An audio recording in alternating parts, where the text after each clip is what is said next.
Hello, dear traveler of ancient stories. Welcome to this narrative that crosses time, to teach us about dignity, true love, and the courage to defy the conventions that imprison the soul. This is the story of Clara Montero, a young woman who arrived at Valmont Mansion carrying the weight of a debt that was not hers.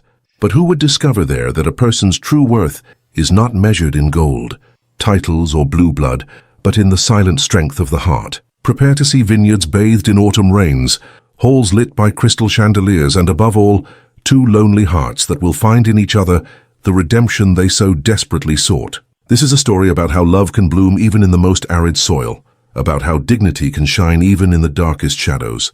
Before we begin, tell me, where are you watching from? What city holds you as we embark on this journey into the past together? And if this story touches your heart, as I hope it will, don't forget to subscribe to the channel and leave your like. That way I can continue bringing narratives that warm the soul and make us reflect on what truly matters in life. Now close your eyes for a moment, take a deep breath, and come with me.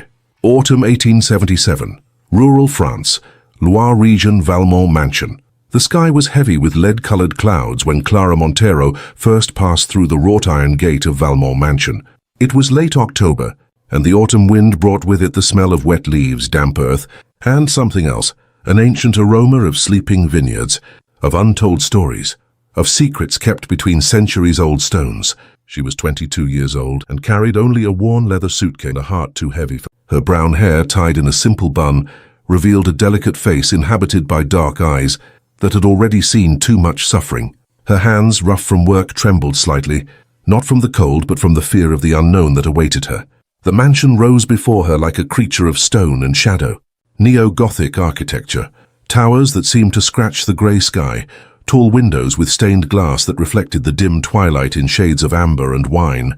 Ancient ivy climbed the walls, and the vineyards stretched as far as the eye could see, row upon row of bare vines waiting for spring to be reborn. Clara thought of her mother, lying in a narrow bed in the boarding house where she had left her, her pale face marked by illness. She thought of Vicente, the brother she loved despite everything, who had disappeared after accumulating that unpayable debt of £800 at gambling tables, where men lost much more than money.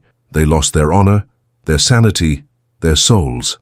5 years, she whispered to herself, tightening her fingers around the suitcase handle. 5 years and the debt will be paid. Mother will have treatment. Vicente will have his chance to start over. The main door opened with a creak that seemed to echo through the centuries. A woman appeared in the doorway. Tall, thin as a cypress, dressed in black from collar to ankle. Her grey hair was pulled into a severe bun, and her blue eyes were as cold as winter ice. "Clara Montero?" The voice was sharp as a razor. "Yes, ma'am. I am Senora Marquez, the housekeeper of this estate. I have served the Valmont family for 30 years, and know every stone, every hallway, every secret within these walls."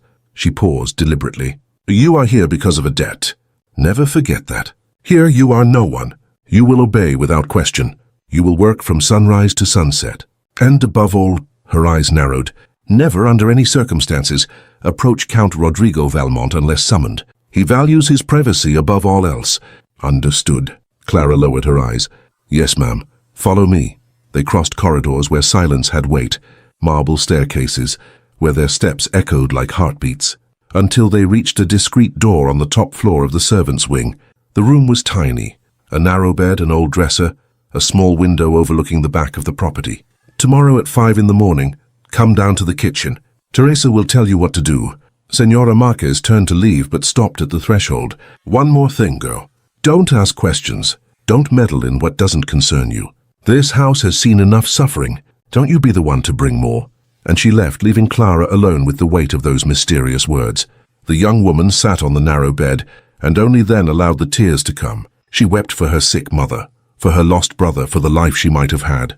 But when the last tear dried, something shifted in her chest. She straightened her shoulders. She took a deep breath of the cold air in the room. "I will survive," she promised the fogged mirror. "I will survive, and I will be dignified. No one will take that from me." Outside, the rain began to fall on the vineyards, and in the highest tower of the mansion, a solitary light shone. The Count's study, where a man she did not yet know stared out the window, lost in memories of a past he could not change. The kitchen of Valmont Mansion was a world apart, vast with a high ceiling, crossed by dark wooden beams, stone walls where copper pots hung, reflecting the light of the flames. The air was always heavy with aromas, baking bread, simmering broths, dried herbs hanging in aromatic bouquets. Teresa, the head cook, was 28 but seemed to carry the wisdom of someone much older. Her brown eyes were kind, and her hands, always floured or holding a wooden spoon, moved with the grace of someone who transforms simple ingredients into small miracles. She was the one who welcomed Clara that first morning, when the young woman came down before dawn, her eyes still swollen from the night's weeping. "Come, dear, have this tea. It's cold down here before the sun rises." Teresa wrapped Clara's cold hands around a warm ceramic mug. "I know what it's like to arrive here. I also arrived lost 6 years ago, but one gets used to it. And there are good things too." Clara sipped the tea, mint with honey, a flavor that brought a pang of nostalgia for her childhood, when her mother was still healthy and made the same tea on Sunday afternoons. "Senora Marquez said I shouldn't ask questions," Clara murmured. Teresa smiled, but there was sadness in her smile. "Marquez says many things.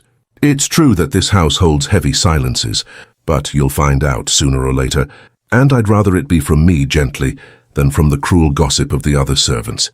As they kneaded bread for breakfast, the rhythmic movement of hands in the dough, flour flying like fine snow, Teresa began to talk. "Count Rodrigo Valmont. 4 years ago he was different.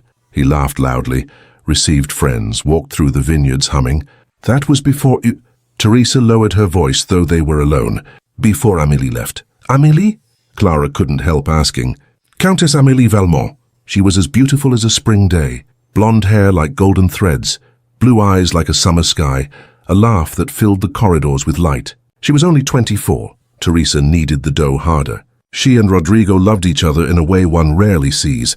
It wasn't an arranged marriage like those in the nobility. It was true love, the kind that overflows, that transforms. What happened to her? Teresa stopped kneading, staring out the window where the dawn was beginning to tint the sky a pale pink. She left, simply left. One spring morning, 4 years ago, she took only one suitcase and vanished. She left a letter for Rodrigo. No one ever knew what it said, but after that day the Count became a shadow. Clara felt a tightness in her chest. She ran away. Why? There are theories. Some say she discovered Rodrigo was involved in dubious business with the Baron de Aguiar, wine smuggling, fraud. Others say she fell in love with another man. And there are those who whisper. Teresa moved closer, her voice just a thread. There are those who say she discovered a secret of the Valmont family itself, something so terrible she couldn't bear it. And she fled so as not to be an accomplice. And the Count never went after her. He did. He searched for months, hired investigators, traveled all over France, but Amélie disappeared like mist in the sun, without a trace. Since then, Rodrigo has lived locked away in work and solitude. He spent the last 3 months in Paris trying to forget, but they say he came back worse, quieter, more lost. Clara absorbed those words as she shaped the loaves. So the man with the solitary light in the tower was a broken heart, someone who, like her, carried the weight of a loss. "Teresa, is he good?" "The Count?" The cook smiled. "He is the best man I have ever known. Fair, generous with the workers, kind even when he is suffering. That's why it hurts so much to see him like this, as if he died along with Amélie's departure. But his body insists on carrying on." The day passed in work. Clara learned the kitchen routine, helped prepare meals, washed mountains of dishes in the large stone sinks. Her hands, already rough, became redder and more sore. But she held firm in silence, observing. At nightfall, as she climbed to her tiny room, Clara stopped before a window that overlooked the inner garden. Down below, she saw something that made her heart ache. A garden of white roses, all withered, uncared for, as if someone had planted them with love, but then forgotten they existed. "White roses were Amélie's favorite," whispered a voice behind her. Clara turned, startled. It was Michel, the gardener, a middle-aged man, his face weathered by the sun, his hands stained with earth. Rodrigo planted every one of them for her. After she left, he wouldn't let anyone pull them out, but he doesn't care for them either. He just lets them wither like him. Michel sighed. It's sad to see love turn to thorns. That night, lying in her narrow bed, Clara couldn't stop thinking about the forgotten rose garden, the broken-hearted Count, the Countess who disappeared like a ghost. And she didn't know it yet. But her destiny was intertwined with those secrets in a way that would change everything, for her and for the lonely man in the tower. The morning brought with it a thick fog that enveloped the mansion like a veil of mystery. It was early November, and the cold was beginning to bite with sharp teeth. Clara was assigned a different task that day, to take fresh white roses, cut from the forgotten garden, to the Count's study, where he was to meet his lawyer. Senora Marquez handed her the crystal vase with stern instructions. Go in, place the flowers on the side table and leave. Do not speak unless questioned. Do not look directly at him. Do not linger longer than necessary. Clara climbed the stairs, her heart beating faster with each step. She crossed corridors lined with old portraits, men and women from other eras, all with that distant gaze that old paintings carry, as if they see something beyond time. The study door was ajar. Clara knocked lightly. Enter. The voice was deep, heavy with exhaustion. The study was vast, lined with shelves full of leather-bound books. A fireplace crackled lowly, casting dancing shadows on the walls. Old maps, stacked documents, and on the mahogany desk, a painted miniature in a golden frame. Clara approached to set down the vase, and her eyes were inevitably drawn to the miniature. It was her Amélie. The painter had captured not just the physical beauty, but something deeper, pure joy in the blue eyes, lightness in the smile, that ethereal quality of someone who seemed made of light. She was beautiful, wasn't she? Clara startled. She turned, and there he was, Rodrigo Valmont. He was 34 years old, but suffering had marked his face in ways that went beyond age. Tall, broad shoulders under a dark grey jacket, black hair slightly disheveled as if he had run his hands through it many times, a trimmed beard but neglected. But it was the eyes that held Clara, dark brown, deep as ancient wells, carrying a sadness so vast it seemed endless. Dark circles betrayed sleepless nights. Yes, sir. She was very beautiful, Clara replied, lowering her eyes as instructed. You are new here. It wasn't a question but a statement. Rodrigo approached but kept a respectful distance. What is your name? Clara Montero, sir. At your service. Rodrigo was silent for a moment, studying her. There was something in this young woman's face, a mixture of vulnerability and strength, of restrained pain and unshakable dignity that resonated with something inside him. Montero, he murmured. Why are you here, Clara Montero? The question caught her off guard. No one asked why. Servants were just pieces of the scenery, without history, without context. A debt, sir. A family debt. And you are paying for it. Yes. Rodrigo nodded slowly, recognition dawning in his eyes. I also pay debts that are not mine. Debts of blood, of name, of broken promises. He turned to the window. Sometimes I think we all carry invisible shackles. Mine are golden, but no less heavy than yours. Clara raised her eyes, surprised by the raw sincerity of those words. For an instant, just an instant, there was no count and servant, only two human beings acknowledging each other's pain. The roses are withering, sir, Clara heard herself say, not knowing why. In the garden. They are beautiful, but they are suffering from lack of care. Rodrigo turned slowly. His eyes met hers, and there they stayed. I know I cannot care for them. I cannot bring myself to pull them out. So I just let them wither, like everything else. Pardon me, sir, but Clara hesitated, then continued in a soft voice. The roses are not to blame for what happened. She loved them. Perhaps the best way to honor her is to let them live. Silence. Only the crackling of the fireplace, and outside, the distant song of a bird. Then Rodrigo did something unexpected. He smiled, a small, fragile but genuine smile. You are wise, Clara Montero, or courageous. Perhaps both. I know what it's like to want something to survive, even when all seems lost. Rodrigo's eyes tightened as if he felt the painful truth of those words. Yes, I know exactly what you mean. A knock on the door broke the moment. The lawyer had arrived. Clara curtsied and left quickly, but she felt Rodrigo's gaze follow her until the door closed. In the following days, Clara noticed subtle changes. Michel, the gardener, received orders to care for the white roses. Fresh water, fertilizer, careful pruning, and slowly, like a green miracle, the roses began to awaken.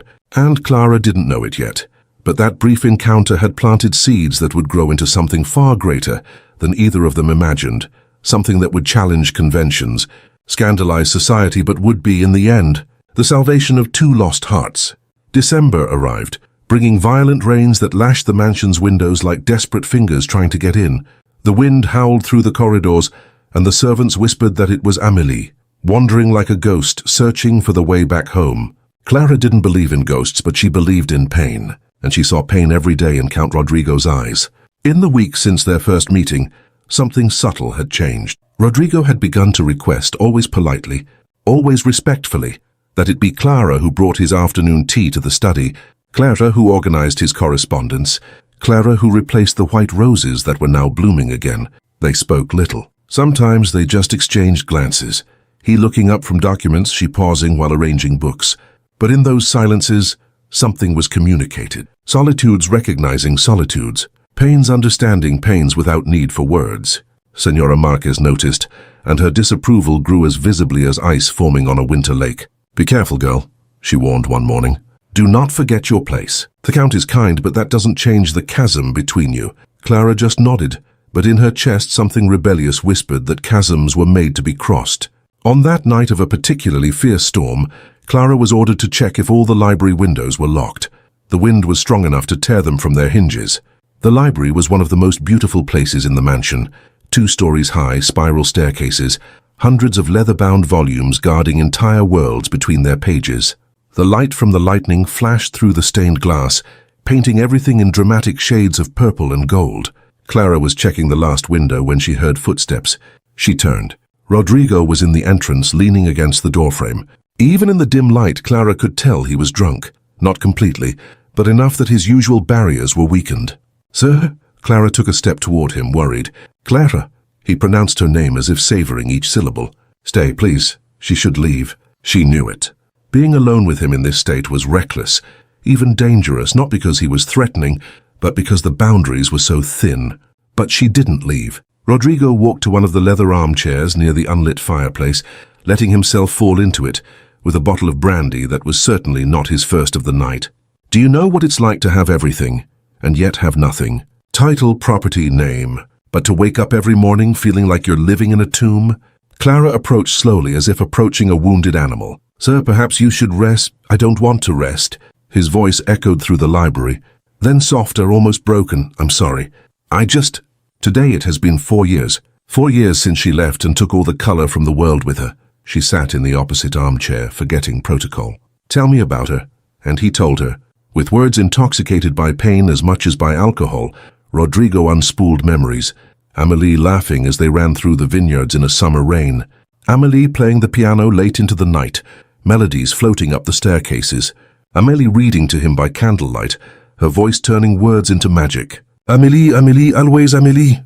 In the last days before she left, she was different, frightened. She said she had discovered something that would change everything. I didn't pay it any mind. I thought it was just her imagination, heightened sensitivity. Rodrigo covered his face with his hands. And then one morning I woke up and she was gone. "Just a letter, forgive me. I love you, but I cannot stay. Do not look for me. How can someone love you and still leave?" Clara felt tears burning her own eyes. Sometimes we love so much that we leave precisely to protect the one we love. Sometimes love means sacrifice. You speak as if you know. I do. My brother loved me, but his addiction made him hurt me. My mother loves me, but she let me go so she could get treatment. Love doesn't always look like love when you're the one left behind. Rodrigo lifted his face and his eyes were red. "You understand. How can you understand so well?" "Because I also carry losses. Because I also wake up every morning in a gilded tomb. Mine just has bars of debt instead of real gold." Thunder exploded outside, making the entire mansion tremble. In the sudden darkness between lightning flashes, Clara felt Rodrigo's hand find hers. It was not a romantic gesture. It was a lifeline, one drowning person grabbing onto another. "Don't leave me alone tonight," he whispered. "Just stay here. You don't have to say anything. Just stay." Clara should have left, but she remained hand in hand with him until sleep overtook them right there, 2 castaways clinging to each other in the storm. When dawn arrived, the storm had passed. Rodrigo woke first, saw Clara asleep in the armchair, her fingers still intertwined with his, and something inside his chest, dead for 4 years, pulsed for the first time. It wasn't a betrayal of Amélie, he realized. It was possible to honor what was, and still allow himself to feel again. Clara awoke with the movement, her eyes meeting his. For a moment they remained that way, hands joined, a silent understanding passing between them. "Thank you," Rodrigo said simply. "You're welcome," Clara replied. And though they didn't know it yet, that storm had changed everything. The seeds planted in that first meeting were now beginning to sprout, fragile but persistent, like all life that insists on blooming against all odds.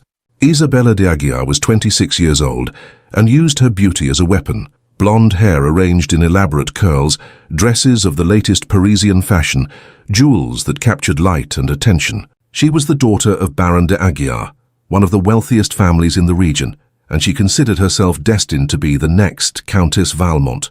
Amélie was gone after all. 4 years was more than enough time to mourn. It was time for Rodrigo to move on, preferably with her. That was why she organized the soirée at Valmont Mansion in that first week of December, under the pretext of a pre-Christmas celebration. But the real goal was to mark her territory, to demonstrate to society that she was already the lady of this house. The mansion sparkled as never before. Hundreds of candles in silver candelabras, white flowers arranged in crystal vases, musicians playing waltzes in the main hall. The region's elite attended, counts, barons, viscounts, all in their finest clothes, all the ladies with their most showy jewels. Clara and other servants circulated among the guests, carrying trays of champagne and delicate appetizers. She wore the standard uniform, a simple black dress, white apron, hair pinned up. Invisible as she was expected to be, but Clara was not invisible to Rodrigo. He saw her the moment he entered the hall, his eyes instinctively searching for her in the crowd, and when their gazes met for a brief second, something passed between them, a recognition, a connection that had nothing to do with titles or social standing, Isabella noticed. And she decided to act. "Rodrigo, darling." Her loud voice cut through nearby conversations. She crossed the hall with studied grace, her turquoise blue dress swirling, emeralds glittering at her neck. "How wonderful to be home again." "So forgive me, I mean in your home." A smile that didn't reach her eyes. Rodrigo greeted her with cold politeness. "Isabella, thank you for organizing this. It's my pleasure. After all, it's time for this house to have life, music, joy again. Amélie wouldn't want to see you withering away in solitude, now would she?" It was a low blow to mention Amélie, and everyone nearby felt the discomfort. But Isabella continued, taking Rodrigo's hand possessively. "Come, there are people who wish to greet you." The night progressed in waves of superficial conversation, false laughter, judgments disguised as compliments. Clara kept to the shadows, serving in silence, but her eyes occasionally sought out Rodrigo and always found him looking back. It was then that it happened. Clara was serving champagne near a group of nobles when a drunken viscount bumped into her on purpose. The glasses on the tray tilted dangerously. She managed to balance herself, but not before some liquid splashed onto a countess's dress. "What insolence!" the woman shouted. "You clumsy creature!" Isabella materialized like a vulture sensing carrion. Her smile was pure venom. "Oh dear, Countess, 1,000 apologies. This one is Manu, obviously not properly trained to serve among baccarat crystal and people of fine breeding." She turned to Clara, her honeyed voice dripping with cruelty. "Tell me, little creature, can you even read? Do you understand the difference between a fish fork and a dessert fork? Or is your education limited to—" "What exactly?" Laughter echoed. Clara remained standing, head bowed, her face burning with humiliation. But she did not cry. She would not give them that satisfaction. "It's the problem with allowing people of any origin into the salons," another noble remarked. "Soon they'll be treating us as equals." "Her equals." Isabella laughed, high and artificial. "As if blood mixes. This one may wear a white apron, but underneath she will still be in mud. People of her kind will never understand tradition, lineage, the weight of a surname that spans centuries." Clara raised her eyes then, not in defiance, but in quiet dignity. And that is what Rodrigo saw when he finally realized what was happening. He crossed the hall in strides that seemed to make the floorboards tremble. Silence spread like ripples as he stopped beside Clara. "Enough." His voice was calm, but there was steel in it. "Clara Montero possesses more dignity, more genuine integrity than most of the people present, including—" his eyes met Isabella's. "Including you, Isabella." Shock rippled through the room. Isabella turned pale. "Rodrigo, she is a servant. How dare you—" "How dare I?" "I dare because this is my house, and I will not tolerate senseless cruelty under my roof. I dare because Clara is worth more than all the false gold and fake jewels in this room. I dare—" He turned completely to Clara, and his eyes were full of something that made her heart stop. "Because she is the most genuine person I have met in years." Then he did something that scandalized everyone present.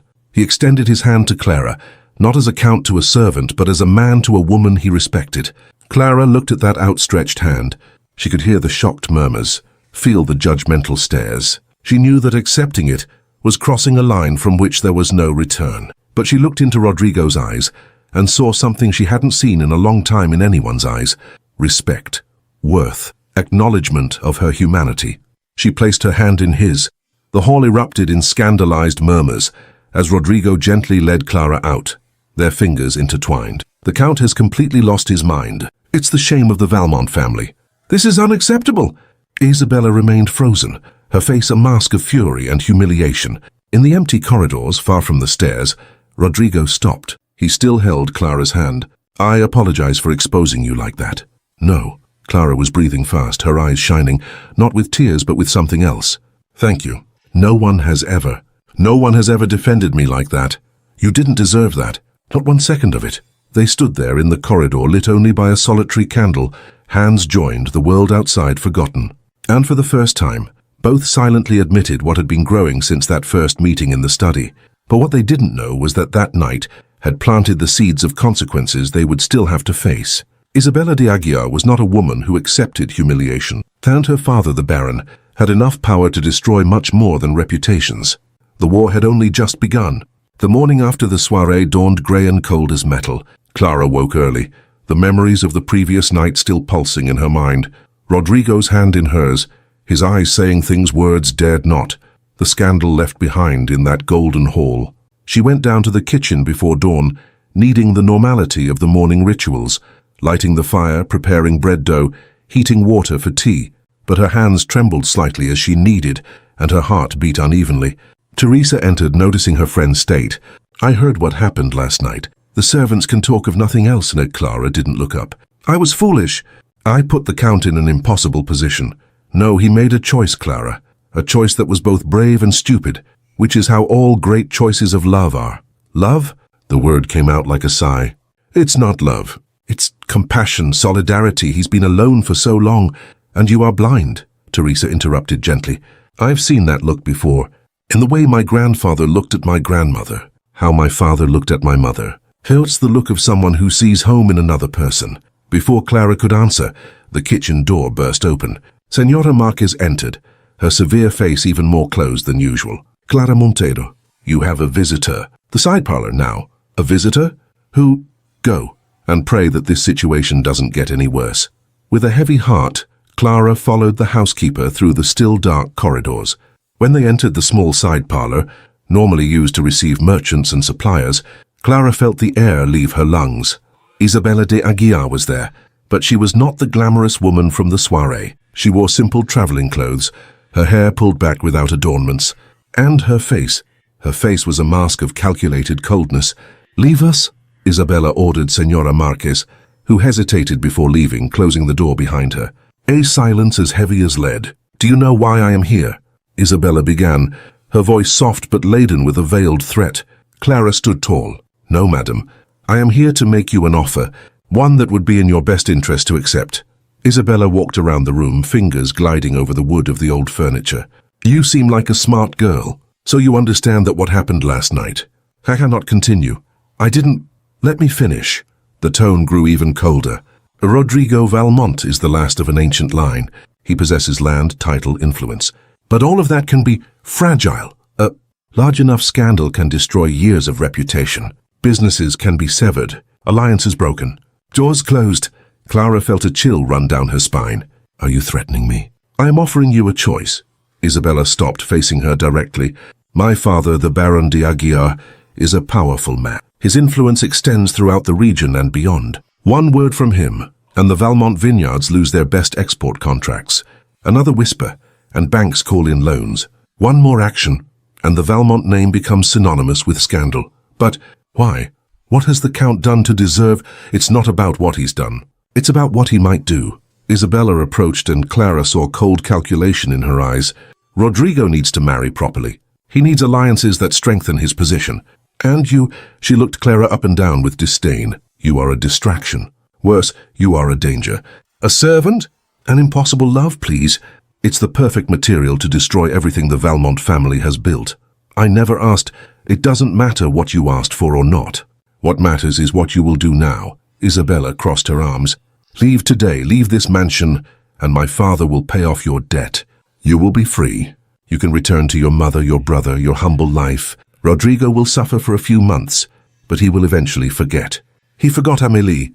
He will forget you. The blow hit Clara squarely. He hasn't forgotten Amélie. No?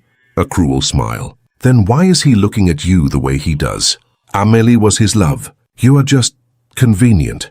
The first woman to show him compassion after years of solitude. Do not confuse neediness with love.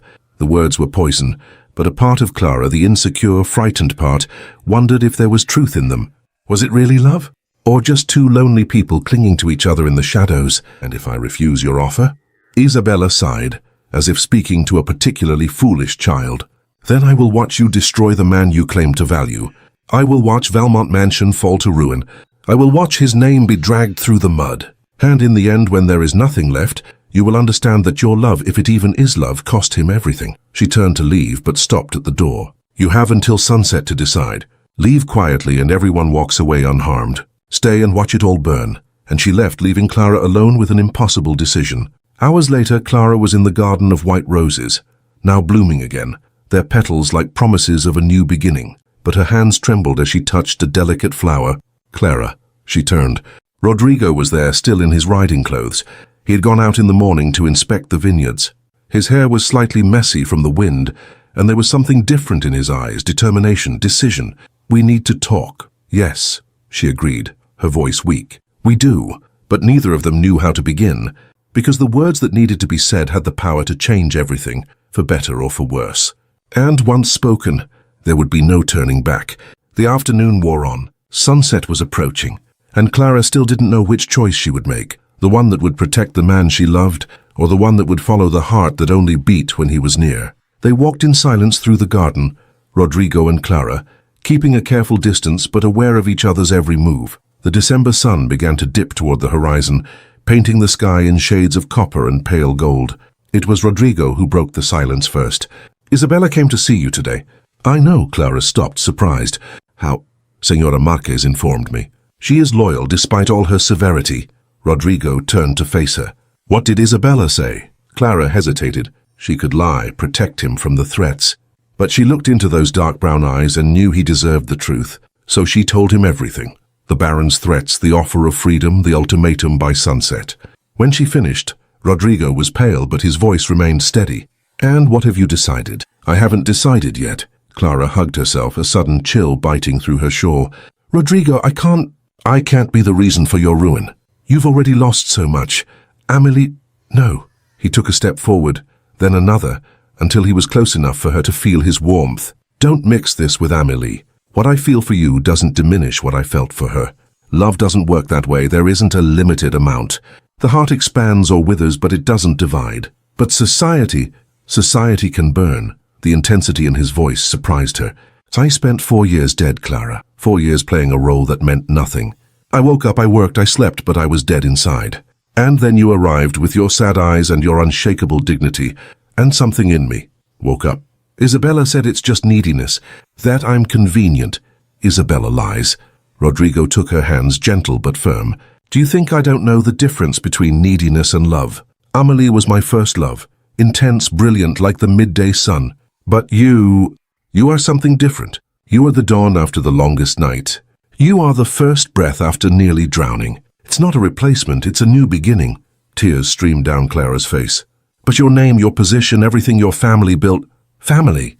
Rodrigo let out a bitter laugh. My family are ghosts and dusty portraits. My parents died when I was 12. I have no siblings, no close aunts or uncles. The Valmont name will die with me anyway. So let it die with honor.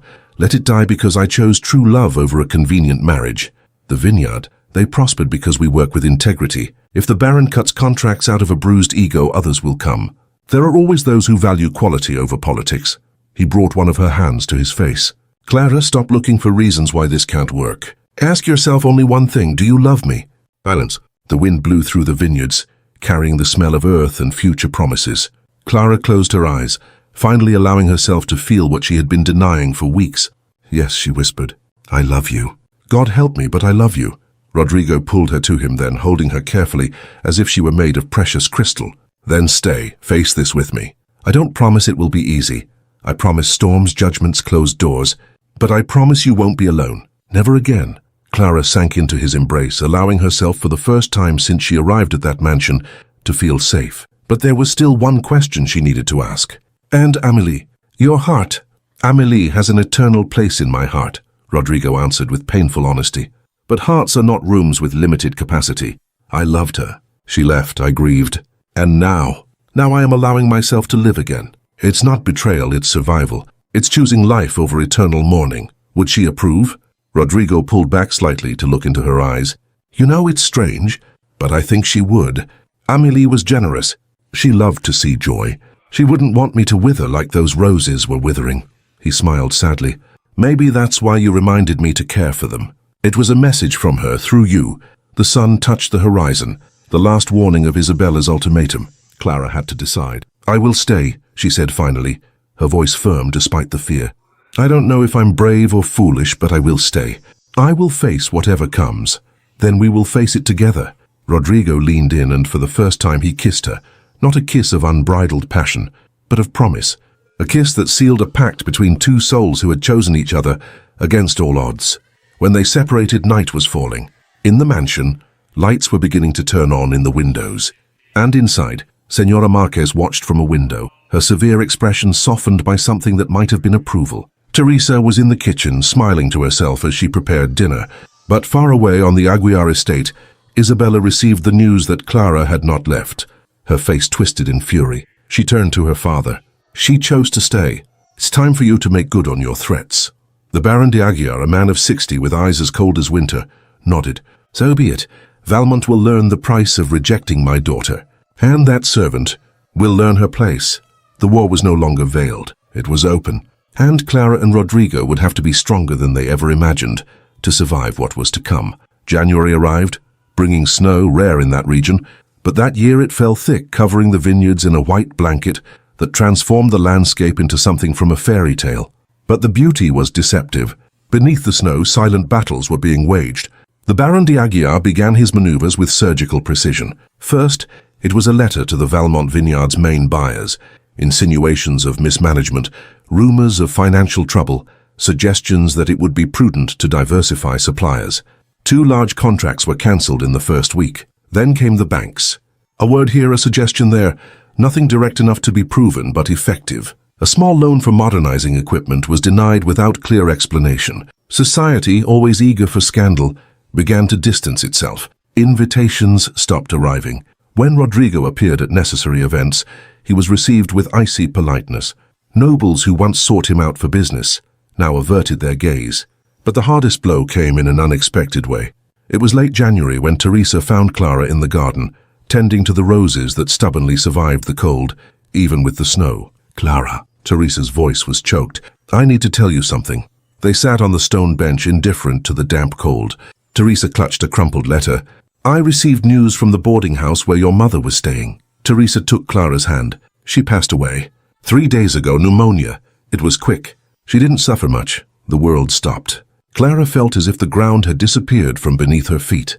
No, it can't be. She was getting better. The landlady said she was... I'm so sorry, dear. So sorry. Clara doubled over, the pain physical like a dagger. Her mother, the gentle woman who had taught her to read, who sang old songs while sewing, who had hugged her on that last day saying, "Be strong, my girl," was dead. And Clara hadn't even been able to say goodbye. The tears came then, torrential like a summer storm. Teresa held her, letting her weep, murmuring words of comfort that comforted nothing. That was how Rodrigo found them. Without asking, without hesitating, he knelt in the snow before Clara and wrapped her in his arms. What happened? My mother, was all Clara could say before her voice broke again. Rodrigo held her tighter. I'm so sorry. So sorry. That night, breaking all conventions, Rodrigo did not allow Clara to sleep in her tiny room in the servants' wing. He had one of the guest rooms prepared, with a lit fireplace, soft quilts, a view of the garden. Teresa stayed with her, as company and comfort. In the following days, Rodrigo took care of everything, arranged a proper funeral, paid the expenses, sent flowers. But more importantly than that, he was simply present, not with empty words of consolation, but with a solid presence, sitting in silence while Clara cried, bringing tea when she couldn't sleep, just being there. You didn't have to, Clara began one afternoon as they sat in the library. I wanted to. Rodrigo took her hand. You were here for me in my grief. Let me be here for you in yours. It was in that moment of shared vulnerability that something changed. What was attraction transformed into deep love. What was a connection became a commitment. But the outside world did not rest. February brought a new threat. Vicente, Clara's brother, appeared at the mansion. But this was not the Vicente she remembered. This one was too thin, his sunken eyes marked by unsubdued vices, his clothes dirty from travel. Clara, his voice was hoarse. Forgive me for everything. I destroyed your life. I destroyed everything. They were in the small visiting room. Rodrigo had insisted on being present, but he remained discreetly near the door. "Vicente?" Clara didn't know whether to hug him or push him away. "Where have you been?" "Mother. She died calling your name." Vicente collapsed then, kneeling on the floor, sobbing. "I know, I heard, and it was my fault. My debt, my weakness, my cowardice. You paid for my mistakes. Get up." Clara helped him, surprised to feel how light he was, almost weightless, as if he were disappearing. "Are you ill?" "I'm recovering. I finally sought help. A doctor in Paris, treatment for the addiction. It's been hard, but..." He looked into his sister's eyes. "I no longer want to be the man I was. I want to be worthy of the second chance you gave me just by existing." It was Rodrigo who spoke then, his voice surprisingly gentle. "Vicente Montero, your sister loves you despite everything, and for that I offer you something. Work in the vineyards, learn the business. Prove to yourself that you can be better. Not for me, not for Clara, for you." Vicente looked up, incredulous. You would do that?" "After everything. Everyone deserves a chance at redemption. We all carry regrets. The question is what we do with them." Rodrigo extended his hand. "So, do you accept?" Vicente looked at the outstretched hand, a symbol of forgiveness, of a new beginning. Then he looked at Clara, who nodded through her tears. And he accepted. The following months were ones of quiet rebuilding. Vicente worked hard in the vineyards, watched at first but gradually earning trust. Teresa fed him, ensuring he gained weight and health. And slowly the brother Clara thought she had lost began to re-emerge. As for Clara and Rodrigo, their love blossomed in the midst of winter, not despite the difficulties but because of them. Each challenge strengthened them. Every door closed by society brought them closer. Senora Marquez, observing everything with her experienced eyes, finally relented. One morning she called Clara to her office. "I was wrong about you," she said bluntly. "I thought you were an adventurer, an opportunist, but I see now that you truly love the Count, and he is alive again. For the first time in 4 years. Thank you, Senora Marquez." The housekeeper nodded. "But know this, the path ahead will be arduous. Isabella and her father will not give up. There are storms coming. Prepare yourself." And she was right. Because while love blossomed at Valmont Mansion, in the gilded halls of the Aguiar estate, darker plans were being woven. Isabella would not accept defeat, and her next move would be the most dangerous of all. March arrived, bringing the first signs of spring, timid green shoots amid the melting snow, returning birds, air that was less sharp. It was a time of renewal but also of revelations. Clara was organizing old documents in the library, a task Rodrigo had entrusted to her, searching for contract records to counter the Baron's maneuvers, when she found something unexpected. At the back of a locked drawer, hidden beneath old land maps, was a carved wooden box. Clara hesitated, but the drawer was open, as if waiting to be found. Inside letters, dozens of them, all on the same delicate cream-colored paper, written in elegant feminine handwriting. Letters from Amélie. Clara knew she shouldn't read them. They were intimate, private, addressed to Rodrigo. But her eyes caught fragments as she leafed through, looking for the most recent date. "My beloved, today we rode through the vineyards and I felt as if we could fly. The white roses are blooming. They are like you, strong on the outside, but with a delicate beauty that few notice. Sometimes I'm afraid this is all a dream, and I'll wake up to find you're not real." They were letters of pure, untainted love. Letters that made Clara's heart ache, not with jealousy but with sadness for what was lost. But then she found the last one, dated the day before Amélie's departure, and this one was different. The handwriting was shaky, water stains, tears blurred some of the words. Clara took a deep breath and read, "Rodrigo, my eternal love, if you are reading this, then I have left, and I know you are suffering, searching for understanding. Forgive me. Forgive me for not having the courage to speak face to face, for choosing the coward's letter. I must leave because I discovered something. Not about you, never about you, but about my own family. My father, before he died, was involved in dark business with the Baron de Aguiar, smuggling forbidden goods from the colonies. When I confronted the Baron with evidence I found, he offered me a choice, silence or an exposé that would destroy not only him, but also my dead family, my father's memory publicly stained. But there was more. Isabella, yes, the sweet Isabella you know, was the one who kept the business alive after my father's death. She used my inherited properties as a front to continue the smuggling. And when I found out, she threatened me. Not me, but you. She said that if I exposed everything, your name would be dragged down with it. She would forge documents, plant evidence to make it look like you were involved. She would destroy you, Rodrigo. Everything your family built. I could not allow that. I could not be the instrument of your destruction. So I am doing the only thing I can. I am leaving. I am taking the evidence with me. I am taking the secret, and I am leaving you in safety. Do not look for me. Not because I don't love you. God knows I love you more than life itself. But because as long as I exist near you, you will be in danger. Isabella is patient and unscrupulous. She wants you, Rodrigo. And she is willing to destroy any obstacle. I will disappear. Change my name. Go somewhere no one will find me. I will live with the memories of our love and the pain of having lost it. But you will be safe. And that is all that matters. One day, perhaps, when enough time has passed and Isabella has given up on you, I might be able to send a sign. Not of where I am, never that. But so you know that I still exist. That I still love you across distance and time. Be happy, my love. Love again. Do not waste your life in mourning for someone who chose to leave. It wouldn't be fair to the wonderful man you are. Forever yours, Amélie. Clara stood paralyzed, the letter trembling in her hands. Amélie hadn't abandoned Rodrigo out of lost love. She had left for love. A love so deep she sacrificed her own happiness for his safety. And Isabella. Sweet Isabella was the villain of the story. She always had been. Clara. She turned. Rodrigo was in the library entrance, and something in her face made him run across the room. What happened? You're pale. With trembling hands, Clara gave him the letter. You need to read this now. Rodrigo read. Clara watched the emotions cross his face. Confusion, then understanding, then deep pain, and finally fury. She didn't leave me. His voice was hoarse. Amélie didn't abandon me. She sacrificed herself. And Isabella. Rodrigo, she is dangerous. She always was. And now, Clara felt a cold fear. Now she is coming after us in the same way. Rodrigo crushed the letter against his chest, eyes closed. Amélie, my God, Amélie. 4 years thinking she had stopped loving me.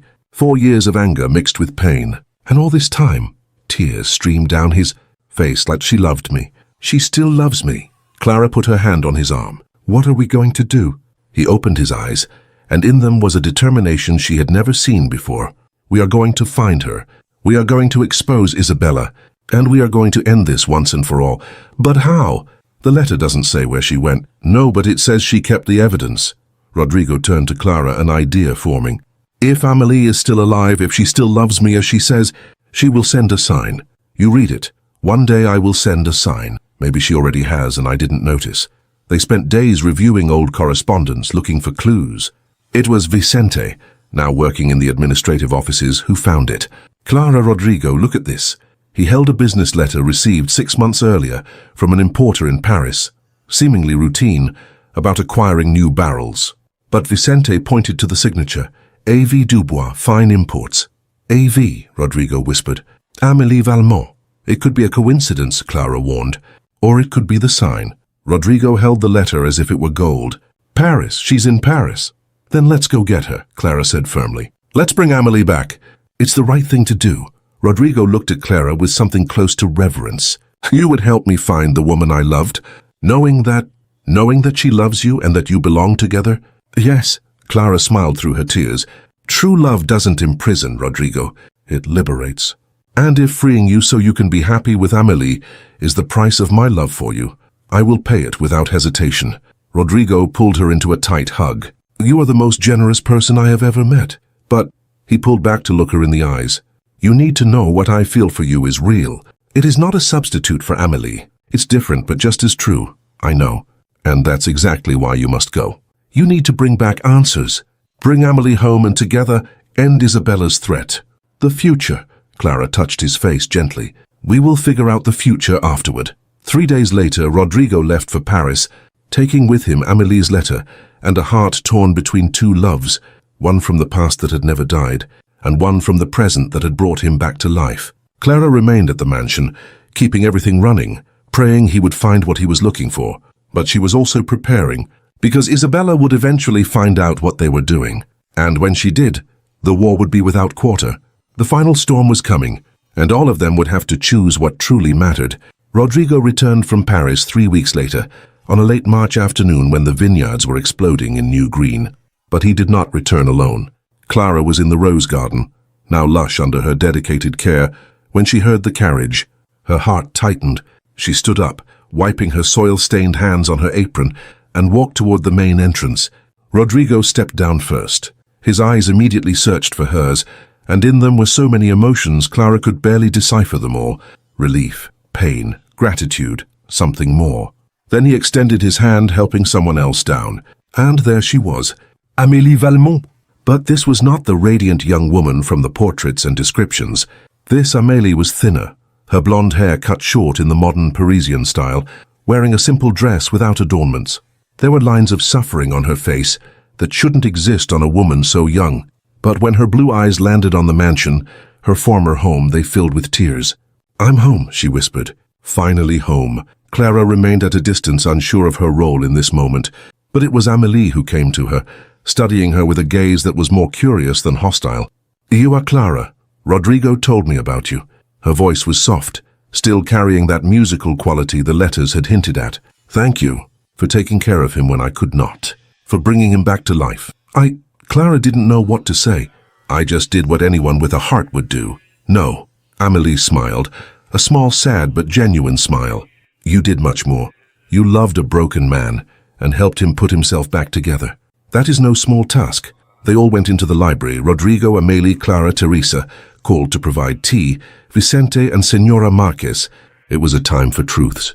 Amélie told her story, how she had discovered the smuggling through documents accidentally left open in her late father's study, how she had confronted Isabella and been threatened, how she had decided to leave to protect Rodrigo. "I lived in Paris under a false name. I worked in a small bookstore, shared an apartment with 3 other women. It wasn't the life I knew, but it was free, safe." She looked at Rodrigo with painful love. "But I never forgot. I never stopped loving. And when I received your letter, when I saw that you finally understood, why didn't you write sooner?"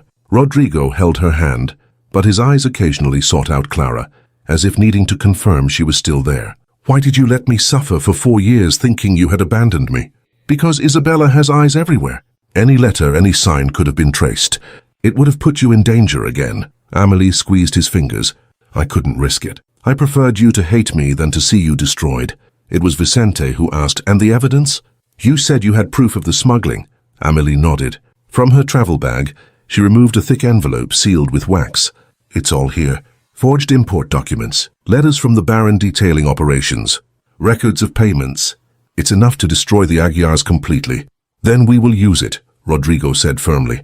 "Now that you are safe, now that we have the proof, we will end this." But Amélie hesitated.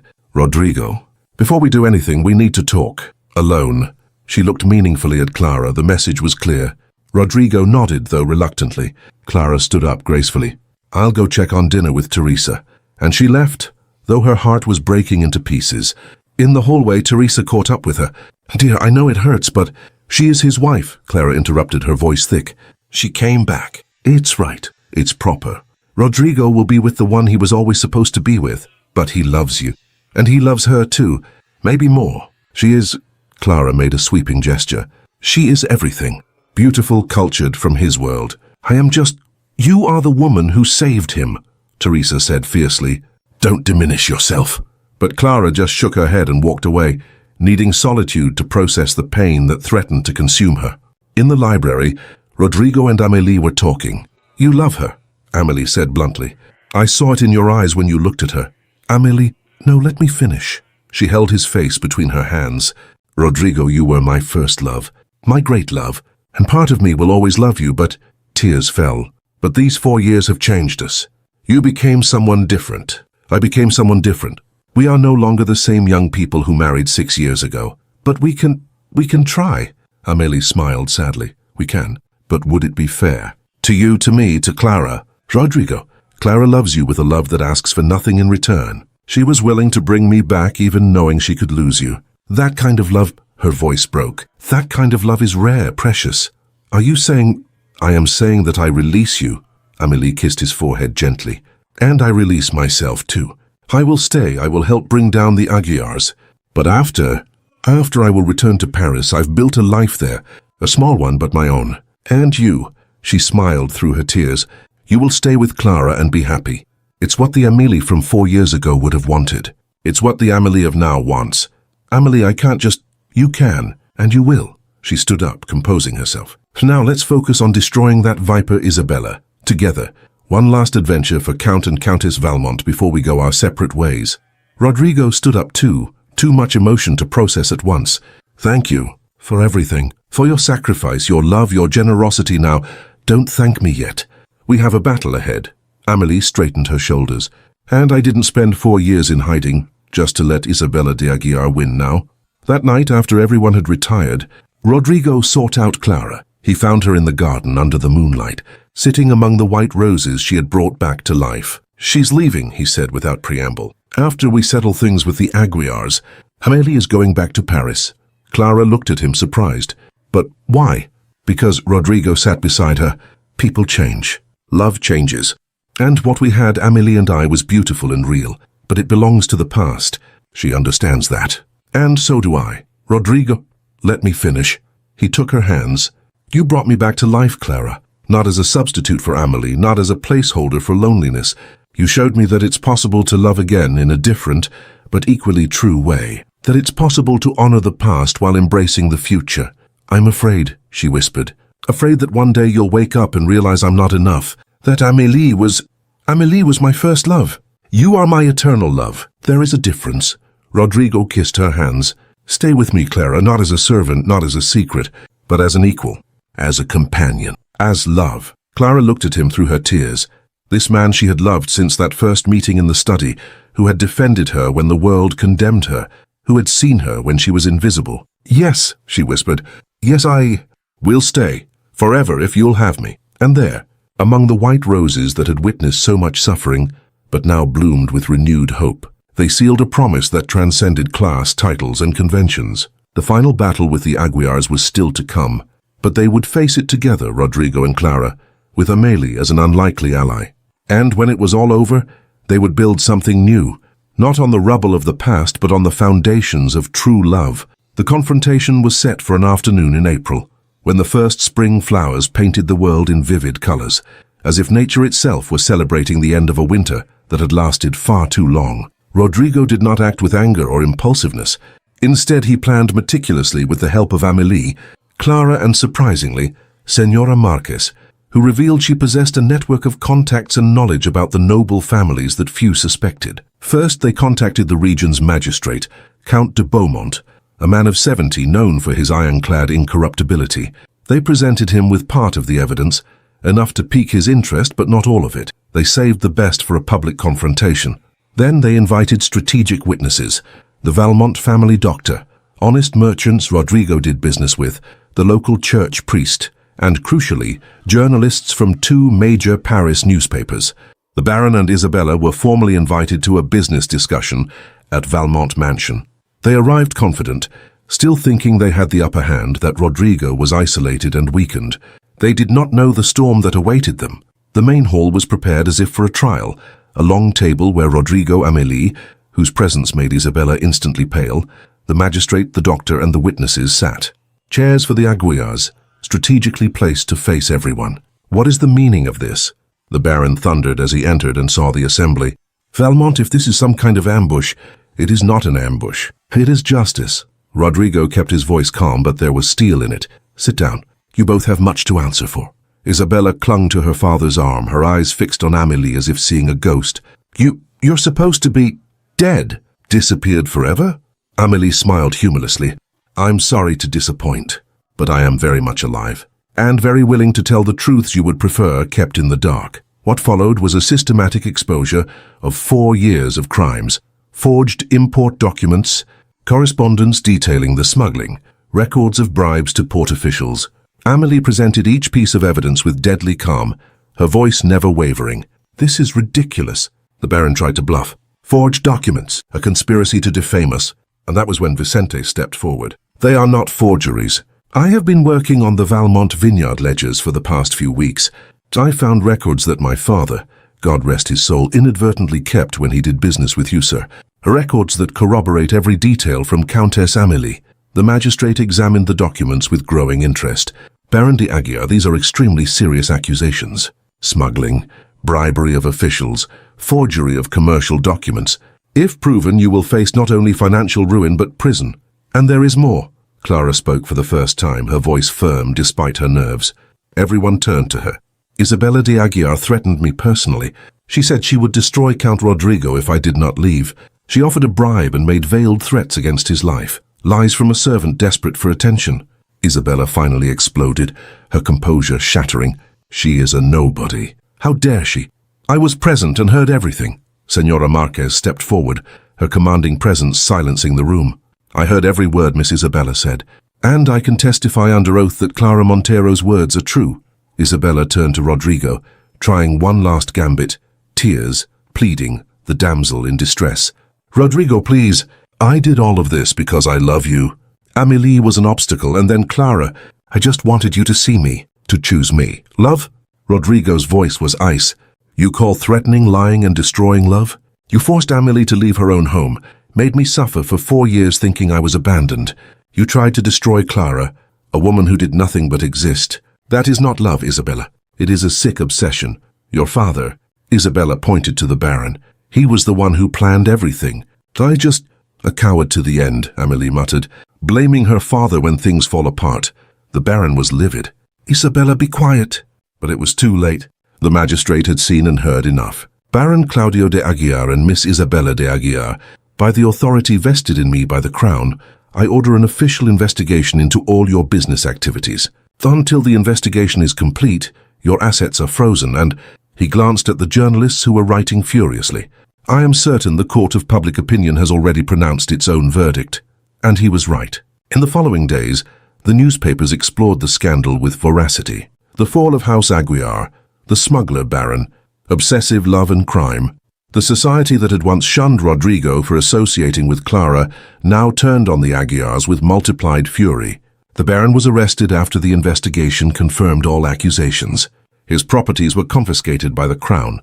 Isabella, technically not an accomplice in her father's financial crimes, but socially destroyed, was sent to a convent in Italy by distant relatives who wanted no association with the scandal. On the morning they left, the father handcuffed in a carriage to prison, the daughter weeping in a carriage to exile. Clara watched them from the window, and she felt not triumph but sadness. Pity? Rodrigo asked, standing beside her. Compassion, Clara corrected. Isabella loved you in the wrong, destructive way, but it was still love, even if it was sick. Now she has lost everything. You, her position, her freedom. It's a tragic end. You are too generous. No, I just understand that none of us is safe from making the wrong decisions when desperate.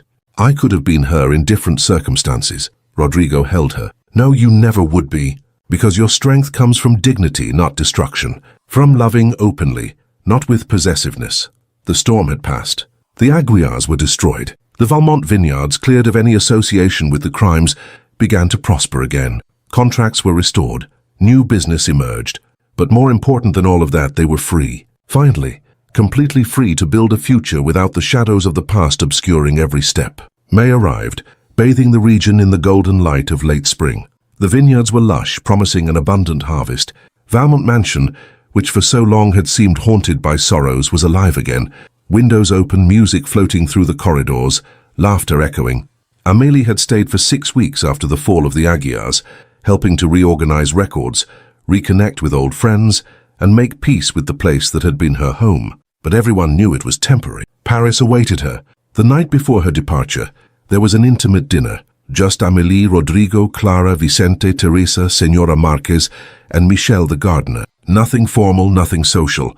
Just people who had become family through shared trials. I want to make a toast. Amélie stood, wineglass in hand. She was beautiful that night. A simple but elegant dress, her hair growing out again, her face lit by candles. But there was a peace in her that hadn't existed before. To new beginnings, to having the courage to let go of what no longer serves us, and to having the wisdom to embrace what truly matters. Here, here. Teresa raised her glass. Clara. Amélie turned to her. Take care of him. Not because he needs it. Rodrigo is perfectly capable of taking care of himself, but because you complete each other in ways he and I never did. It's rare and precious. Don't waste it for fear of what others think. Thank you, Clara whispered, emotion closing her throat, for your generosity, for your sacrifice, for loving enough to set free. Amélie smiled. It's what true love does, Clara. It doesn't imprison, it liberates. And I am free now, free from fear, from hiding, from living by half. Rodrigo stood as well. Amélie, you were my first great love, and a part of you will always live here. He touched his chest. But I understand now that love is not a finite resource. I can honor what we were and still embrace what I can be with Clara. Thank you for everything." Amélie kissed his cheek gently, then pulled away and sat beside Vicente, who had become an unexpected confidant during those weeks, both sharing experiences of rebuilding after near destruction. "And you, Vicente?" Amélie asked. "What's your next step?"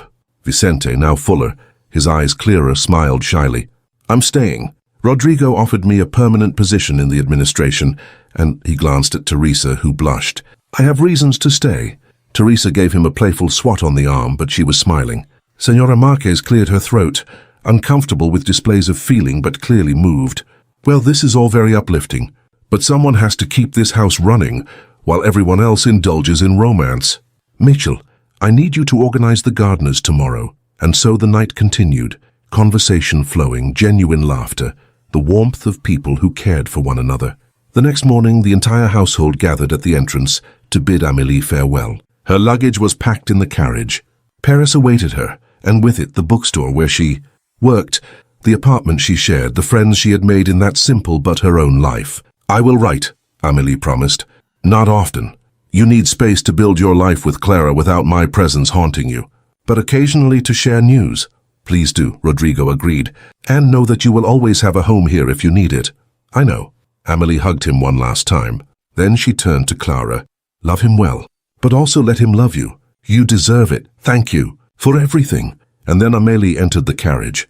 As it pulled away down the tree-lined drive, everyone waved. Clara saw tears in Rodrigo's eyes, but she also saw acceptance. A chapter was closing. A new one was beginning. When the carriage disappeared, Rodrigo turned to Clara. "Come, there's something I want to show you." He led her through the vineyards, past the rows of vines heavy with promise, until they reached a high point overlooking the entire estate. The mansion in the valley, the fields stretching to the horizon, the infinite blue sky above. "Do you see all this?" Rodrigo made a sweeping gesture. "It's beautiful, yes. Valuable, yes. But it means nothing without someone to share it with. For 4 years I lived here like a ghost. And then you arrived, with nothing but an old suitcase and unshakable dignity. And you brought life back. Rodrigo, let me finish." He turned, taking her hands. "Clara Montero, I know society will judge. I know there will be those who never accept it. But I no longer care. I want to wake up every day seeing your face. I want to grow old by your side. I want to build something real and true with you." From his pocket he removed a small box. He opened it, revealing a simple ring. Not an ostentatious jewel, but a delicate gold band with a small blue sapphire. It's not a traditional engagement ring. That one still belongs to Amélie and will always remain in her memories. This is new, just for us. "Marry me, Clara?" Not as count and servant, but as Rodrigo and Clara, two people who chose each other against all odds. Tears ran freely down Clara's face. "Yes, 1,000 times yes." When he placed the ring on her finger, the sun seemed to shine brighter. And there, on top of the hill, with the world stretching out around them, they sealed a promise of a future, built not on the ashes of the past, but on the hope of tomorrow. Preparing the wedding was a process that mixed joy with challenges. Rodrigo wanted to announce it publicly, but Clara feared a scandal that could harm the vineyards again. Vicente suggested a middle ground, a simple, intimate wedding but officially registered, not hiding but also not making an unnecessary spectacle. Teresa dove into the preparations with the enthusiasm of someone who was finally seeing justice and love triumph. Senora Marquez, surprisingly, became a fierce ally. "If the Count has chosen, then he has chosen well," she declared, silencing any servant who dared to murmur disapproval. Together they decided it would be at the end of June in the small chapel on the estate. They would invite only those who truly mattered, no crowd of hypocritical nobles who had once judged them. Clara had only one demand. The dress had to be simple. "I don't want to pretend to be something I'm not. I want to marry you being authentically me." The final dress was a masterpiece of simplicity. Ivory-colored satin with a touch of delicate lace at the cuffs, no complicated hoops or exaggerated skirt. In her hair, a simple crown of white roses from the garden she herself had cultivated. On the morning of the wedding, Teresa helped her dress. "I've never seen a more beautiful bride," she said with tears in her eyes. "I'm scared," Clara admitted. "What if I'm not good enough for him? What if society—" "Clara Montero," Teresa held her face in her hands. "You saved this man. You brought him back from the dead. You are more than good enough. You are perfect. And as for society, let it burn." Vicente came to get her. He would be the one to walk her down the aisle, a form of redemption for all his debt had cost her. He looked impeccable in his best suit, his eyes shining. "You look... wow," his voice choked. "Mother would be so proud." "She is watching," Clara replied softly. "Wherever she is watching and smiling." The chapel was simple but beautiful. Wildflowers of white and blue arranged by Michel, candles lit creating an intimate atmosphere. The pews held fewer than 20 people. Teresa and her fiancé, yes, she had finally agreed to marry Michel. A few loyal workers from the vineyards, the priest who had known Rodrigo since childhood, and surprisingly, the Count de Beaumont, the magistrate who had helped bring down the Aguiars, who had become a friend. And at the front, waiting, was Rodrigo. He wore an elegant dark suit but without ostentation. And when Clara entered, when their eyes met, everything else disappeared. Vicente gave her to Rodrigo, whispering, "Take care of her." "With my life," Rodrigo promised. The priest began the ceremony. Traditional words but laden with new meaning when applied to such an unusual couple. "Rodrigo Valmont, do you take Clara Montero to be your wife?" "I do. With all my heart, I do." "Clara Montero, do you take Rodrigo Valmont to be your husband?" Clara looked at the man before her, this count who had chosen love over convention, who had defended her when the world condemned her, who had seen her worth when she herself doubted it. "I do. Today and always." Vows were exchanged. Rodrigo had chosen a simple wedding band, pure gold, unadorned. When he slid it onto her finger, he whispered low for only her to hear, "My equal, my companion, my love." And when the priest declared them husband and wife, the kiss was soft but promised eternity. There was a small reception in the mansion gardens. Nothing elaborate. A simple table with food Teresa had prepared with love, wine from the Valmont vineyards, music played by a local violinist. The Count de Beaumont made a toast. "To the bravest couple I know, who teaches us that true love respects no class, title, or convention. Rodrigo, Clara, may you be happy despite everything and everyone." "Hear, hear." Everyone raised their glasses. They danced, Rodrigo and Clara, under the stars that were beginning to dot the summer sky. It wasn't a formal ballroom waltz, just a simple movement to the rhythm of soft music. "Happy?" Rodrigo asked. "More than I thought possible," Clara replied. "I'm afraid I'll wake up and find it was a dream." "It's not a dream. It's real. As real as you in my arms. As real as tomorrow and all the days after." Teresa captured the moment, not in a formal painting but in a memory etched in her heart. Vicente smiled genuinely for the first time in years. Senora Marquez discreetly wiped away a tear. When night fell completely and the guests began to depart, Rodrigo led Clara inside the mansion, but not to the main bedroom, to a room he had prepared especially. It was a library but transformed. Flowers everywhere, candles creating a soft light, the fireplace crackling lowly, and on a table 2 gifts. "The first is from Amélie," Rodrigo said, handing her a small package. Clara opened it. It was an old edition of love poems with a dedication on the first page. "For Clara, who understood that true love liberates. With gratitude and friendship, Amélie." Clara pressed the book to her chest, moved. "The second is from me." Rodrigo handed her a sealed envelope. Inside, an official deed. Clara read it, confused at first, then with growing shock. "Rodrigo, this makes me the legal owner of half of everything. Half the vineyards, half the mansion, half on... You are not marrying me to be kept," he explained. "You are marrying me to be a partner. In everything. Equal in love, equal in property, equal in life. It's unconventional, perhaps illegal in some respects, but I found lawyers who made it work. You are my wife, Clara, but you are also my equal in all things." Clara couldn't speak. She just hugged him, this extraordinary man who continued to surprise her with the depth of his love. And that night, in a library transformed into a sanctuary, they sealed a union not just of bodies but of souls. 2 beings who found in each other redemption, a second chance, and a love that transcended everything. Outside, the vineyard slept under the moonlight, and for the first time in 5 years, Valmont Mansion was truly at peace. Spring 1881. The morning sun streamed through the windows of Valmont Mansion, illuminating the transformations that 3 years had brought.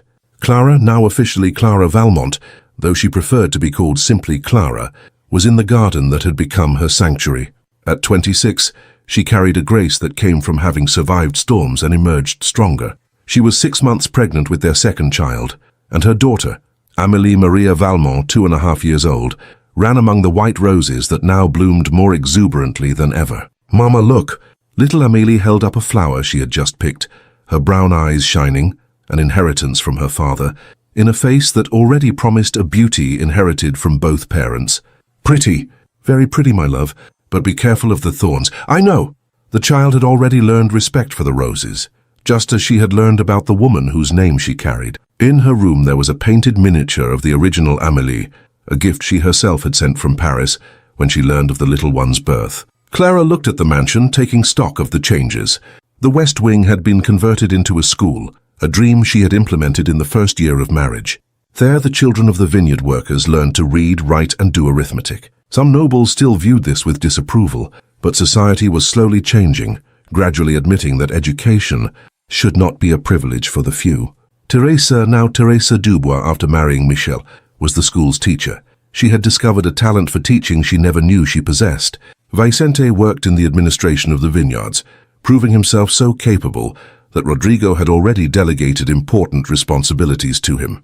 Senora Marquez, now 60, had finally allowed herself to soften, still serious, still efficient, but with occasional smiles when she thought no one was looking, especially when little Amélie insisted on visiting her and asking for stories about the mansion in the olden days. The vineyards prospered. After the Aguiar scandal, Rodrigo had implemented business practices so transparent and honest that other producers began to imitate him. Valmont wine was now synonymous not only with quality, but with integrity. Society never fully accepted it. There were nobles who still refused to visit or do business.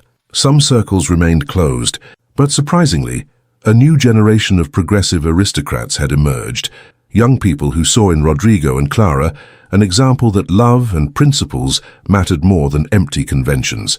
The Count de Beaumont had become a close friend, visiting regularly and bringing other open-minded nobles with him. There was even a dinner where Clara, at first reluctant, shared her story, not with shame but with honesty about having been a servant, about the debt, about the journey, and instead of judgment, she received admiration for her courage and resilience. "Clara?" Rodrigo's voice called from the terrace. She turned, her heart still quickening at the sight of him, just like that first day in the study. At 37, a few silver streaks tempered his black hair, but his eyes were still the same ones that had seen her when she was invisible. "Come, a letter arrived from Paris." Amélie wrote once a month, cheerful letters describing the life she had built. She now worked as an editor at a small publishing house. She never remarried, but she had a vibrant circle of friends, a life that was rich and meaningful. "I am happy," she had written in her last letter. "Different than I imagined, but genuinely happy." This new letter brought news. Amélie planned to visit in the summer. "I want to meet my little namesake in person and see how the mansion is under your care." "That will be wonderful," Clara said, and surprisingly it was true. The 3 letters a year they exchanged had built a strange but genuine friendship, based on mutual respect and the acknowledgement that they both loved the same man in different ways, and that this was possible without animosity. "Mama, Papa, come see!" Little Amélie called from the garden. They had found a bird's nest in the rosebush, and the child was enchanted by the hatchlings. Rodrigo and Clara joined their daughter, all 3 kneeling to observe the new life. And in that simple moment, Clara felt waves of gratitude so intense they brought tears to her eyes. "What is it?" Rodrigo asked softly, putting an arm around her. "Just remembering when I arrived here almost 4 years ago, frightened, alone, thinking 5 years of servitude was my punishment. And now," she looked around at the blooming garden, her daughter playing, the husband who loved her, the mansion that had become a true home. "Now I have everything." "We have everything," Rodrigo corrected, "because we choose each other every day." "It wasn't easy." "It wasn't," Clara agreed, remembering the first social storms, the nearly lost business, the nights of doubt. "But it was worth it," he completed. "Every difficulty, every closed door, every judgment, it was worth it for this. For you, for our family, for a life built on true love." Little Amélie, tired of watching birds, ran to hug her parents' legs. "I love you." "We love you too, little one," Clara said, kissing the top of her head. In the afternoon, Vicente visited with Teresa. Clara's brother, now 28, was unrecognizable from the young gambling addict who had almost destroyed everything. Sober for 3 years, a dedicated worker, Teresa's loving fiancé. "How are the wedding preparations?" Clara asked as they had tea on the terrace. "Almost ready." Teresa was radiant. "It will be simple, like yours. In the estate chapel, just close friends." "I can't believe my sister-in-law is going to be my sister," Vicente joked. "But honestly, I can't imagine a better person." They talked about business, about the crops, about future plans. Vicente revealed a dream. "I want to open my own vineyard one day, a small one but mine, using everything I've learned here." We'll make it happen, Rodrigo promised. There's land to the north that would be perfect. We can arrange. And so the afternoon passed, in the warmth of friendship, chosen family conversations that flowed naturally between people who genuinely cared. When night fell and everyone had left, Rodrigo and Clara stayed on the terrace watching the sunset paint the vineyards in gold and purple. Do you regret it? Clara asked. An old question, but one she needed to ask occasionally. Losing your position in high society. Rodrigo pulled her closer. Look around, Clara, really look. We have a prosperous estate, honest business, true friends, a beautiful daughter with another on the way, a love that sustains us through any storm. He turned her to look into his eyes. I lost a position in a corrupt society that valued titles more than character. I gained a life worth living, so no, I don't regret a single instant. Neither do I, Clara whispered. I came here thinking it was a prison, but it freed me. It freed me to be who I truly am, to love truly, to live authentically. They kissed as the sun disappeared completely, leaving a sky sprinkled with emerging stars. Later, after putting little Amélie to bed, a ritual that included a story, a song, and goodnight kisses, Clara stood at her daughter's window, watching the child fall asleep. Rodrigo joined her, wrapping his arms around her from behind. Do you know what little Amélie asked me today? What? She asked if Aunt Amélie from Paris was a princess, because you always speak of her so fondly. She said if she's Mama's friend, she must be special, like a fairy tale princess. Clara laughed softly. And what did you answer? I said that Amélie was even better than a princess. She's a courageous woman who made difficult sacrifices, who chose liberation over possessiveness, who transformed pain into wisdom, and that when our little Amélie grows up, she will also be a woman like that, strong, generous, free. Tears rolled down Clara's face. She would have loved that. The Amélie from Paris, I mean. I know she does. She's probably smiling right now, knowing her memory is being honored not with sadness, but with a life lived to the fullest.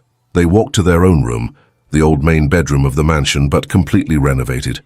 Nothing remained of the furniture Amélie had known.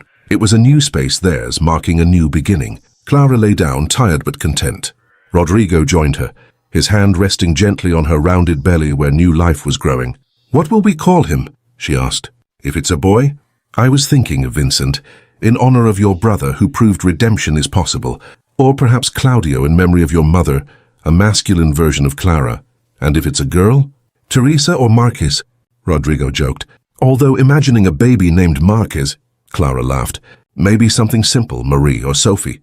Something that is just hers without the weight of expectations or memories. Perfect. Whatever the name, she will be loved, as you are loved. He kissed her forehead. Clara closed her eyes, allowing waves of peace to envelop her. Rodrigo! Yes, my love? Thank you for seeing me when I was invisible, for loving me when I thought I was unlovable, for building this future with me. Thank you, he replied, for bringing me back to life, for teaching me that love doesn't have a limited quantity, it only expands, encompassing more, for being exactly who you are. They fell asleep like that, intertwined, as the moon bathed the vineyards in silver. In the following months, the baby was born, a girl whom they named Sophie Marie Valmont. Amélie visited from Paris as promised, and the meeting was emotional but gentle. Two women who shared a history but not a rivalry, celebrating new life. Vicente and Teresa married in the autumn, beginning their own journey. The school grew, positively impacting the entire region. The vineyards continued to prosper, and Rodrigo and Clara, they continued to choose each other, every day, through the joys and challenges that life inevitably brought. Valmont Mansion, which Clara had arrived at 4 years earlier as a gilded prison, was now a true home, filled with children's laughter, the aroma of baking bread, piano music played by Rodrigo on quiet evenings, deep conversations and comfortable silences. The white roses continued to bloom year after year, lovingly tended by Clara and eventually by little Amélie. And every petal was a reminder of journeys completed, sacrifices honored, and a love that proved stronger than conventions, class, or social norms. Clara never forgot where she came from, the frightened arrival with only an old suitcase, the debt that wasn't hers, the grief for her mother. But she also never allowed it to define her. She was more than her history. She was the architect of her own future.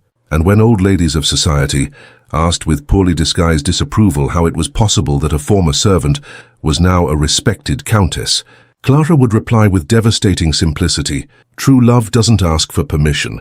It just exists, it transforms, and eventually it wins." Years later, when Clara was 40 and Rodrigo 49, sitting on the same terrace. Watching grandchildren play in the vineyards, she asked him one last time, was it worth it? All the scandal, all the struggle? Rodrigo, his hair now completely grey, but his eyes still the same ones that saw her for the first time, held her hand, marked now by years of work and life, but still fitting perfectly in his. Every single second, he replied with absolute conviction, you were the best choice I ever made, and I would choose you again in every life, in every circumstance. And in that moment, under an infinite blue sky, surrounded by the love they had cultivated through decades, Clara knew with absolute certainty it had all been exactly as it was meant to be. The storms had passed, the sun was shining, and love, true, tested and proven love, had won.